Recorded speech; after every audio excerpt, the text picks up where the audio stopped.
Assalamualaikum warahmatullahi wabarakatuh. Kami dari kelompok 7 yang beranggotakan Rizka Kholia, Fitria, Durisa Dena Ulfa, Diah Nur Fauziah, dan Viana Muna Munipati Sukma. Dalam video ini kami akan mempresentasikan laporan hasil analisis SCP Industri Pendidikan pada perusahaan bimbingan belajar online di Indonesia.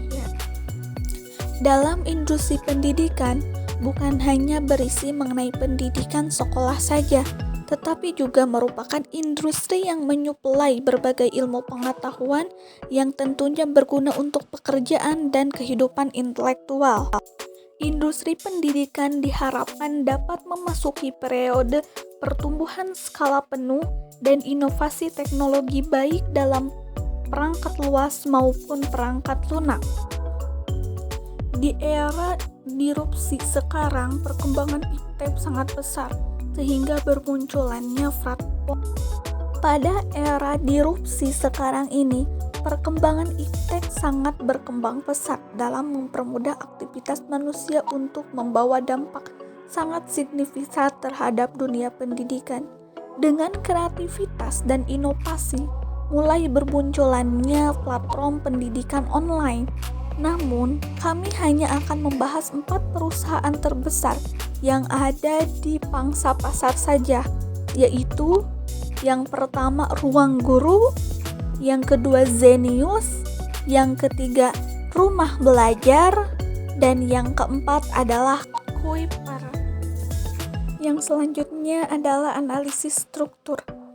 Dari jumlah data pengguna beberapa platform pembelajaran online di industri pendidikan pada tahun 2021, yang pertama Ruang Guru memiliki jumlah pengguna sebesar 22 juta, Rumah Belajar pengguna sebanyak 20,05 juta, Zenius 20 juta, Kuiper 7,7 juta, Kelas Kita 1 juta, dan perusahaan lainnya 1 juta, sehingga total dari semua perusahaan pengguna platform belajar adalah 77,75 juta. Setelah ditemukannya data pengguna platform pembelajaran online, maka dapat ditemukan pula market share seperti yang telah tercantum pada papan tulis. Setelah itu dapat ditemukan pula CR4, dan CR4 industri pendidikan platform belajar online di Indonesia itu sebesar 89,5%, yaitu berada pada struktur pasar oligopoli ketat. Hambatan masuk pasar platform pembelajaran online dikarenakan platform pembelajaran online termasuk di oligopoli ketat, maka produknya homogen dan terdiferensiasi. Lalu kekuasaan menentukan harga ada kalanya lemah dan ada kalanya sangat kuat atau tangguh. Dan berkaca pada perusahaan yang mendominasi di pasaran, seperti halnya Ruang Guru, mereka bisa menarikkan harga yang melihat juga pada perusahaan lain, lalu menargetkan harga sekian dan diikuti oleh perusahaan lain. Selain dari itu, memungkinkan perusahaan lain untuk masuk pasar tersebut tidak mudah. Selanjutnya adalah analisis perilaku. Perilaku atau conduct merupakan kegiatan suatu perusahaan dalam menghadapi persaingan harga.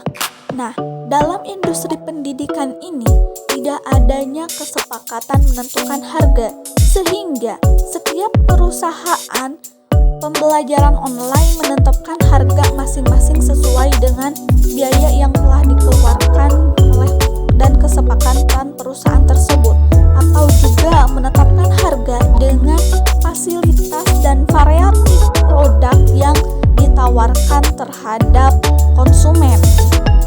Dalam strategi produk, Ruang Guru menawarkan layanan yang lengkap dari mulai ruang video, ruang les, ruang online, dan ruang latihan lain, dan berbagai fasilitas lainnya.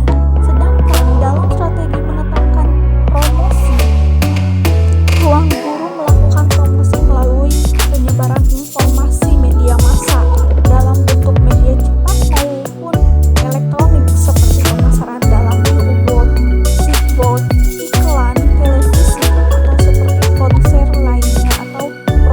promo yang diberikan oleh ruang guru. Dan yang terakhir ialah strategi pendistribusian, di mana strategi distribusi yang dilakukan oleh perusahaan jasa platform belajar online di Indonesia adalah dengan mendistribusikan atau menyalurkan informasi bahwa memiliki misi untuk menyediakan dan memperluas terhadap pendidikan berkualitas melalui teknologi untuk semua siswa kapan saja, di mana saja, termasuk ruang guru. Analisis kinerja. Dalam industri ini, semua perusahaan mengalami dan berusaha untuk unggul dalam memasarkan produknya.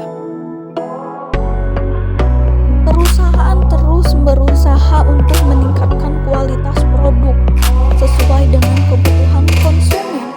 Maka dari itu, perusahaan platform belajar ini memerlukan riset agar fasilitas dan kualitas yang diberikan terhadap konsumen sesuai dengan kebutuhan. Perusahaan juga harus menyesuaikan dengan perkembangan tren education teknologi yang menjadi tantangan bagi perusahaan untuk mengkomunikasikan produk dan layanan perusahaan kepada target audiens sehingga menciptakan citra dan reputasi di pasar Indonesia. Diharapkan karena perusahaan ini bersifat oligopoli ketat supaya tetap bersaing secara sehat dan memberikan kontribusi lebih banyak lagi untuk meningkatkan pendidikan di Indonesia. Kondisi dasar serta tujuan dan teori perusahaan. Setelah dilihat-lihat, perusahaan platform belajar online di Indonesia itu hampir memiliki kesamaan tujuan dan teori perusahaan, di mana para perusahaan bertujuan untuk memaksimalisi nilai perusahaan, sehingga tidak hanya bertujuan untuk meningkatkan laba saja, tetapi bagaimana caranya supaya perusahaan tetap memiliki banyak peminat dan konsumen yang banyak dari para pelajar, sehingga persaingan dimulai dari menunjukkan keunggulan perusahaan masing-masing, seperti halnya ruang guru menyediakan fasilitas tutor belajar streaming, lalu Zenius memberikan kurikulum yang ter-up-to-date. Setelah itu ruang belajar menjadi layanan unggul dari Kemendikbud penyedia pembelajaran jarak jauh.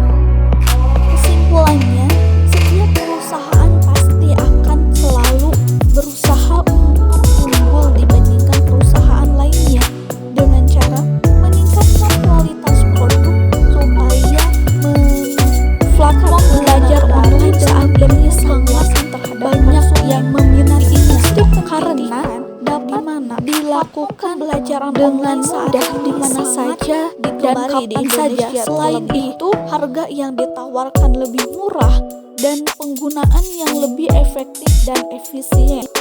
Setelah melihat pangsa pasar yang ada di industri pendidikan ini masuk ke dalam pasar struktur industri yang bersifat oligopoli ketat yang menjadikan persaingan di Indonesia ini sangat kompetitif, sehingga dapat disimpulkan bahwa perusahaan baru yang ingin memasuki pasar ini akan mengalami hambatan yang tinggi atau seakan sulit untuk masuk ke dalam pasar ini dan bersaing